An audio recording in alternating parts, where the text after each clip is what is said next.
오늘은 영적 리더십이라는 제목으로 우리 하나님 말씀 함께 나누도록 하겠습니다.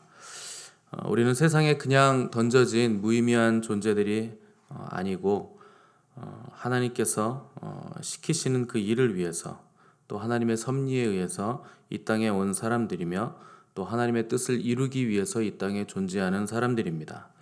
이 사도행전의 이야기들은 하나님의 뜻을 이루기 위해서 힘써 인생을 살아냈던 사람들의 이야기가 쭉 펼쳐지고 있는데 초대교회에 끝나버린 이야기가 아니고 지금 이 시대에도 계속해서 오고 오는 모든 신자들이 써내려가는 이야기가 바로 이 사도행전의 이야기입니다. 우리가 지금까지 80번에 걸쳐서 사도행전을 살펴봤는데 이 처음 1장에서 7장까지는 예루살렘에서 초대교회가 부흥하고 성장하는 과정을 우리가 살펴봤습니다. 이 부흥과 성장은 어떻게 이루어진 것인가? 하나님이 이루신 것인데 특별히 고난과 박해를 통해서 교회를 거룩하고 정결하게 하시면서 성장하게 하셨다 하는 것을 우리가 살펴봤습니다. 하나님 우리에게 은혜를 주실 때는 그냥 주시는 것이 아니라 연단을 통해서 또 고난을 통해서 주신다 하는 것을 봤고, 왜 그렇게 해주시는가?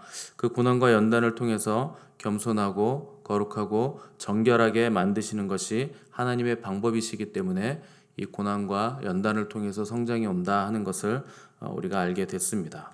다음으로 8장에서 12장까지는 이 복음이 예루살렘을 넘어서 유대와 사마리아로 확장돼 가는 과정을 우리가 살펴봤습니다.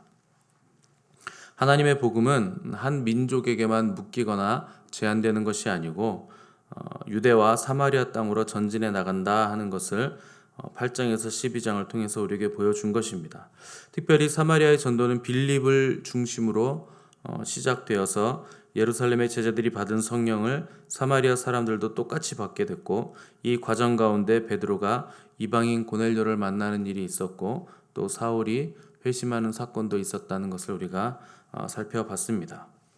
오늘 읽은 13장부터는 이제 복음이 예루살렘과 유대와 사마리아를 넘어서 이제 땅끝까지 퍼져 나가는 내용이 시작이 됩니다.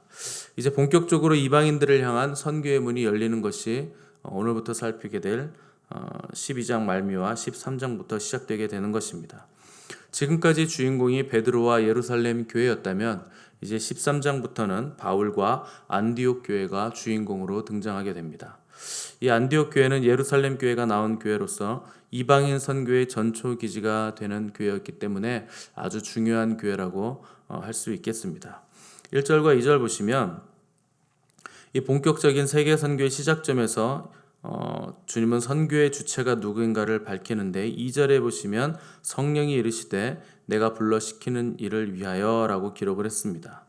이 선교를 누가 하시는가? 이 선교의 주체는 누구인가 하면 성령님께서 이 선교를 직접 명령하시고 직접 수행하신다 하는 것을 우리가 알 수 있습니다. 하나님이 하시는 것입니다.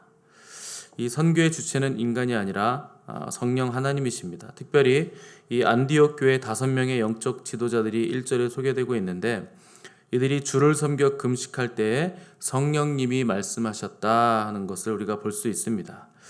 이 많은 선지자들과 예언자들이 이 성령님의 음성을 듣고 자신의 사명을 감당한 것입니다. 그래서 이 선교는 철저하게 성령님이 하시는 일이라 하는 것을 우리가 기억을 해야 됩니다. 그럼에도 불구하고 성령님께서 이 선교를 수행하시는 기관은 이 땅의 교회를 통해서 하신다 하는 것을 우리가 또 기억을 해야 됩니다. 성령님께서 시작하시고 명령하시면 교회는 순종하고 수행하게 되는 것입니다. 이 5명의 영적 지도자들을 가졌던 안디옥 교회는 예루살렘 교회와는 많이 다른 교회였습니다. 일단 안디옥 교회는 예수님과 3년 동안 동거동락했던 제자들이 없었습니다. 이 안디옥 교회의 지도자는 바나바와 사울이었다 하는 것을 우리가 알고 계실 텐데, 또한 안디옥 교회는 유대인만 모인 공동체가 아니라 여러 곳에서 모인 이방인들로 모인 교회로 민족과 인종과 문화를 초월한 사람들로 이루어진 공동체였다 하는 것을 우리가 기억을 해야 됩니다. 1절에서 이 안디옥 교회 5명의 지도자들이 등장하는데 바나바, 시므온, 루기오, 마나엔, 사울 이 5사람이 안디옥 교회의 지도자들이었습니다. 바나바는 구브로는 키프로스라고 하는데, 이 구브로에서 온 레위인이었고 또 니게르라 하는 시몬이 있었는데, 이 니게르란 말은 니그로란 뜻입니다. 그러니까 흑인이라 하는 뜻이고, 이 시므온은 피부색이 검은 아프리카에서 온 개종자였다 하는 것을 말하고 있는 것입니다. 또 세 번째, 구레네 사람 루기오라고 했는데, 루기오라는 말 자체가 루치오스라는 말의 한글입니다. 그러니까 이건 이 사람의 이름은 로마 문화의 영향을 받은 것으로 봐서 로마의 그 신분을 가지고 있었다, 로마 사람이었다 하는 것을 우리가 알 수 있습니다. 또 네 번째 사람, 헤롯의 젖동생 마나에는 세례 요한을 죽인 헤롯, 그 헤롯과 한 유모 밑에서 같은 젖을 먹고 자랐던 사람, 이 사람은 상류층의 사람이었다 하는 것을 우리가 알 수 있습니다. 또 여기다 그리스도인들을 잔인하게 핍박하다가 다메섹에서 주님의 음성을 듣고 빛을 보고 눈이 멀어 회심하게 된 사울이 안디옥 교회 지도자로 있었습니다. 이 안디옥 교회는 생긴 지 얼마 되지 않았지만 예루살렘에서 온 선지자 중 아가보의 예언대로 흉년이 들었을 때 구제 헌금을 가지고 모 교회인 예루살렘을 구제했던 교회이기도 했습니다.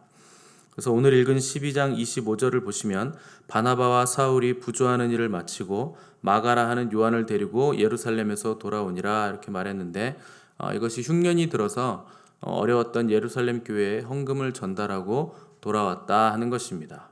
근데 구제를 하고 돌아오자마자 성령님께서 안디옥 교회 지도자들에게 강하게 역사하심으로 이제 새로운 일을 시작하셨는데, 그것이 바로 이방인을 위한 선교였습니다. 이 안디옥 교회 지도자들을 소개하면서 그들이 교회 리더들로서 세 가지의 일을 했다 하는 것을 먼저 소개하는 것을 볼 수 있습니다. 첫 번째, 1절에서 이들은 선지자들과 교사들의 직무를 맡고 있었다 하는 것을 잘 알 수 있습니다. 선지자와 교사의 역할 모두 하나님의 말씀에 관한 역할입니다. 선지자 역할은 하나님의 말씀을 선포하는 것입니다. 또 말씀을 받고 말씀을 선포하고 또 예언하기도 함으로써 그 시대와 교회를 향한 하나님의 말씀을 전해주는 것이 바로 선지자들이고 예언자들입니다. 특별히 하나님의 말씀을 전한다고 할 때 말씀을 듣고 배우는 과정도 포함되어 있었다 하는 것을 기억하셔야 됩니다. 이 바나바가 안디옥 교회에 처음 부임했을 때 사울을 데리고 와서 말씀 양육을 같이 한 것을 여러분 기억하실 것입니다. 교회는 먼저 하나님의 말씀으로 기본을 반드시 잡아야 됩니다. 이 교회 나오면서 가장 불쌍한 사람이 그냥 왔다 갔다만 하는 사람들입니다. 아예 나오지 않는 것보다는 낫겠지만 그냥 왔다 갔다만 해서는 세월만 갈 뿐 얻는 게 없습니다. 교회 나오시는 분들은 반드시 말씀의 종이 되셔야 합니다. 목사만 말씀을 가르친다고 생각하시는데 그렇지 않습니다. 우리 모두가 말씀을 배우고 말씀을 가르치는 사람들이 반드시 돼야 됩니다. 여러분이 말씀을 배우는 사람이든지 말씀을 가르치는 사람이든지 어떻게든 말씀을 붙잡고 있으면 하나님의 말씀이 우리의 심령 골수를 반드시 쪼개게 되어 있습니다. 하나님의 말씀은 살아있기 때문에 그렇습니다. 말씀에는 능력이 있어서 우리가 말씀을 붙잡고 있으면 지치지 않고 타락하지 않고 또 외롭지 않게 됩니다. 하나님이 기뻐하시는 예배는 우리 주님께서 영과 진리로 드리는 예배라 이렇게 요한복음에서 말씀하셨습니다. 여기서 영이란 성령을 말하고 진리란 말씀을 말하는 것입니다. 그러니까 성령과 말씀으로 반드시 예배를 드려야 된다 하는 것입니다. 우리 주님께서 아버지께 예배하는 자들은 영과 진리로 예배 드려야 한다고 했을 때 예배는 사람이 아무렇게나 자기들 마음대로 드릴 수 있는 것이 아니라 하는 것을 말씀하신 것입니다. 예배에는 반드시 제한성을 가지고 있는데 어떤 제한성을 가지는가? 성령과 말씀으로 드려야만 하는 제한성을 예배가 가지고 있는 것입니다. 우리의 예배가 성령님이 지배하지 않거나 말씀이 지배하지 않는 예배는 모두 예배로서 결핍이 있는 예배입니다. 불법적으로 드리는 예배입니다. 반드시 예배는 성령과 말씀으로 예배를 드려야 됩니다. 교회도 말씀과 성령의 교회이듯이 예배도 말씀과 성령의 예배여야만 한다 함을 성경이 우리에게 말씀하고 있는 것입니다. 그래서 안디옥 교회 지도자들은 먼저 말씀 사역을 열심히 했고 말씀을 전하고 가르치는 것에 힘을 썼다 하는 것을 기억하셔야 됩니다. 두 번째, 그들이 주를 섬겼다 이렇게 표현을 했습니다. 여기서 섬기다라는 말이 봉사하다, 예배하다라는 뜻입니다. 안디옥 교회 지도자들은 교회를 섬기고 봉사하는 사람들이었다는 것을 우리가 기억을 해야 됩니다. 하나님을 잘 믿는다는 것은 교회를 잘 섬기고 봉사하는 것입니다. 그것이 신앙생활입니다. 우리 교회가 내 집이다 하는 인식이 있어야 됩니다.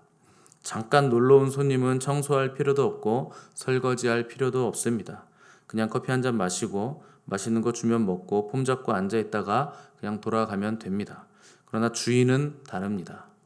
주인은 청소도 해야 되고 음식 준비도 해야 되고 설거지도 해야 됩니다. 왜냐하면 내가 주인이기 때문에 그렇습니다. 교회 오면 반드시 내가 주인이 되어서 봉사를 해야 됩니다. 그래야 신앙이 성장하게 돼 있습니다. 물론 말씀을 잘 먹어야 되고 그 다음에 봉사가 있어야 됩니다. 시간이 오래 지났는데 얌체처럼 말씀만 먹고 쏙 빠져나가는 사람은 그냥 극장에 온 것과 별반 다를 바가 없는 것입니다. 그냥 호텔에 와서 하루 묵어가는 것과 별반 다를 바가 없는 것입니다. 호텔이 아무리 깨끗하고 좋아도 여러분 한 주만 지내보시면 일주일만 지나면 간절히 집에 가고 싶은 생각이 들게 돼 있습니다. 호텔 뷔페 음식만 먹으면 일주일 지나면 소박하게 먹었던 집밥이 아주 사무치게 그립게 돼 있습니다. 여행이 아무리 좋아도 여행이 좋은 이유는 돌아갈 나의 집이 있기 때문에 좋은 겁니다. 교회가 우리 집이어야 됩니다. 교회에 애정을 가지시고 이곳이 나의 집이라는 생각을 가지시고 여러분 교회 나오실 때마다 봉사하시는 여러분들 되시기를 바랍니다. 세 번째, 안디옥 교회 지도자들은 금식했다 하는 것을 볼 수 있습니다. 그들이 금식했다 하는 것은 그들이 기도의 사람들이었다 하는 것을 말하는 것입니다. 말씀이 있었고 봉사가 있었고 기도가 있었다. 또 특별히 금식을 했었다 하는 것은 그들의 신앙생활이 그냥 방만한 신앙생활이 아니라 굉장히 치열한 영적 싸움을 하는 신앙생활이었다 하는 것을 보여주는 것입니다. 때로 우리의 신앙 여정은 이 영적인 여정은 땀이 핏방울이 되도록 기도해야 되고 또 금식을 하면서 목숨을 걸고 기도하는 영적 여정입니다. 그렇게 기도하지 않으면 돌파할 수 없는 일들이 이 신앙생활 가운데 많이 있기 때문에 그렇게 기도하는 것입니다. 이 안디옥 교회의 지도자들은 성령과 말씀으로 충만했고 또 각자 자리에서 봉사하고 섬기는 사람들이었고 또 금식하며 철야하며 새벽을 깨우며 기도하는 사람들이었습니다. 무슨 일을 하든지 기본기가 튼튼하고 충실하면 넘어지지 않습니다. 교회 리더들이 먼저 주님을 사랑하고 또 교회를 사랑하고 말씀을 사랑하고 또 성도들을 사랑하면 밥이 넘어가지 않게 돼 있습니다. 그 사랑 때문에 열심히 금식하면서 기도하고 굶어서라도 하나님께 매달리면서 밤을 새워 기도하게 되는 것이 바로 리더들이라 하는 것입니다. 저는 우리 교회 이런 영적 리더십들이 빨리 세워지기를 간절히 바랍니다. 이 세워진 리더십들이 성령과 말씀으로 충만하여 각자의 자리에서 봉사하고 또 사람들을 섬기고 금식과 철야와 새벽을 깨우는 기도를 통해 우리 교회를 세워가게 되기를 간절히 소망합니다.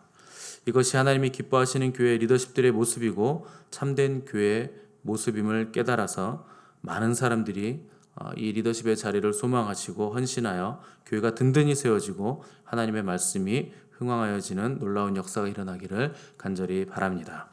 함께 기도하겠습니다.